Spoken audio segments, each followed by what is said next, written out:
Hello friends, welcome to Rajiv home style. Today Rajiv home స్టైల్లో మినప గుండ్లతో వడలను ఏ విధంగా వేసుకోవాలో ఈ వీడియోలో తెలుసుకుందాము. ఈ వడలను మసాలా వడలను కూడా పిలుస్తారు. చాలామందికి వడలు వేసుకునేది సరిగ్గా రాదండి. కొన్ని చిన్ని ట్రిక్స్ని పాటించామంటే వడలని మంచి షేప్లో పొంగుతూ వేసుకోవచ్చు. ఆ ట్రిక్స్ ఏంటో ఈరోజు ఈ వీడియోలో చెప్తాను.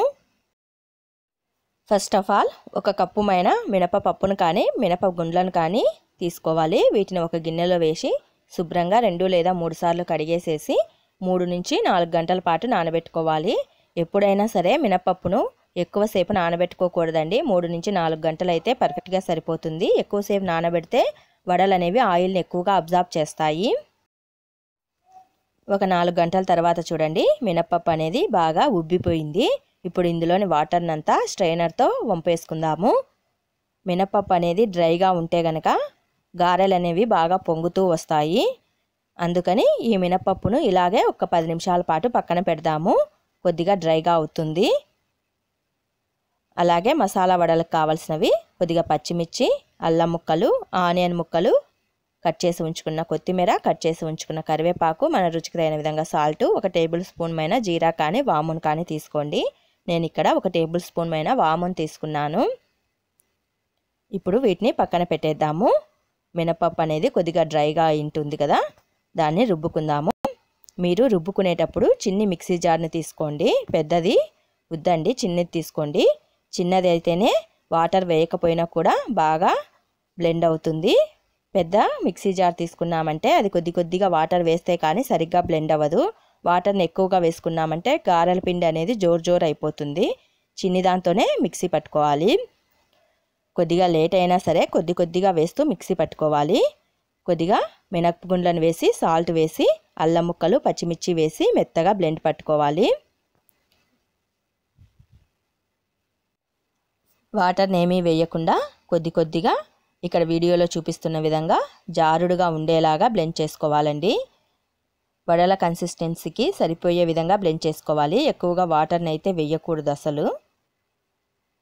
అలాగే మిగిలిన మినపప్పును కూడా మళ్ళీ వేసుకొని మళ్ళీ కొద్దిగా అల్లం ముక్కలు, పచ్చిమిర్చి ముక్కలు, కొద్దిగా సాల్ట్ను వేసి మరి ఒక మారు బ్లెండ్ చేసుకోవాలి. మినపప్పునంతా ఇదే విధంగా బ్లెండ్ చేసుకోవాలి.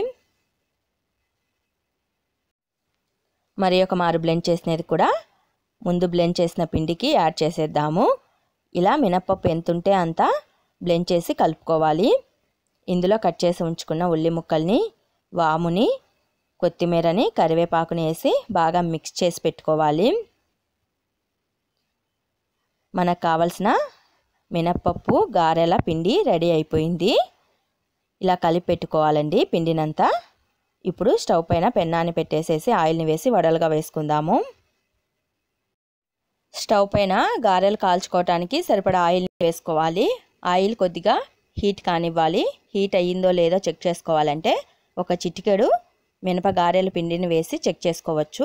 పిండిని వేయంగానే పిండి పైకి తేలిందంటే ఆయిల్ అనేది బాగా హీట్ అయినట్లు. ఇక్కడ ఆయిల్ ఇంకా హీట్ కాలేదు.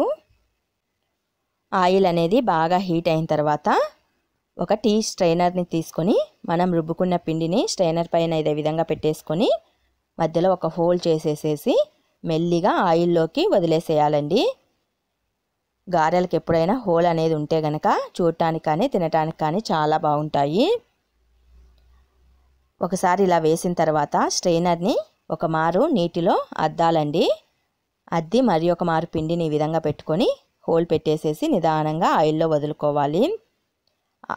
వాటర్లో తడుపుకోకపోతే పిండి అనేది స్ట్రైనర్కే కచ్చుకొని వస్తుంది. కాబట్టి ఒకసారి వాటర్లో తడుపుకొని ఈ విధంగా వేసుకోవాలి.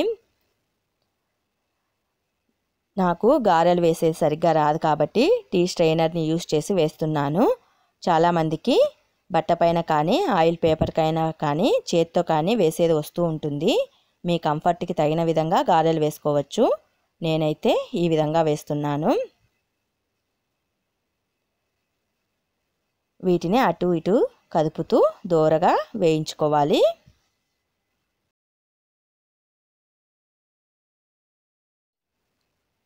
మరి ఒక మారు టీ స్ట్రైనర్ పైన గారెలు వేసి చూపిస్తాను.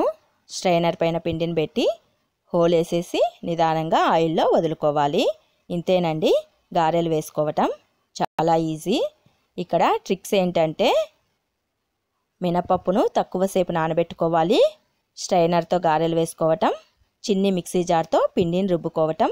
వీటిని పాటిస్తూ మినపగారెలు వేసుకున్నామంటే గారెలు పొంగుతూ వస్తాయి, మంచి షేప్ కూడా వస్తాయి. సింపుల్ కదా మినపగారెలు వేసుకోవటం. వీటిని మసాలా వడలని, ఉద్ది వడలని, మినపగారెలని వివిధ రకాలుగా పిలుస్తారు. వీటిని సాంబార్తో కానీ చట్నీతో కానీ టేస్ట్ చేయవచ్చు. ఈ ఉద్దివడ ప్రిపరేషన్ మీకు నచ్చినట్లయితే మీరు కూడా మీ ఇంట్లో ఇదే ప్రొసీజర్ని యూజ్ చేసి ఉద్దివడలు వేసుకొని టేస్ట్ చేయండి, చాలా బాగుంటాయి. ఈ వీడియో కనుక మీకు నచ్చినట్లయితే మరికొన్ని వంటకాల కోసం వెంటనే మా ఛానల్ని సబ్స్క్రైబ్ చేసి ఈ వీడియోని షేర్ చేసి లైక్ చేయండి. అలాగే పక్కనున్న బెల్ సింబల్ని ప్రెస్ చేయండి.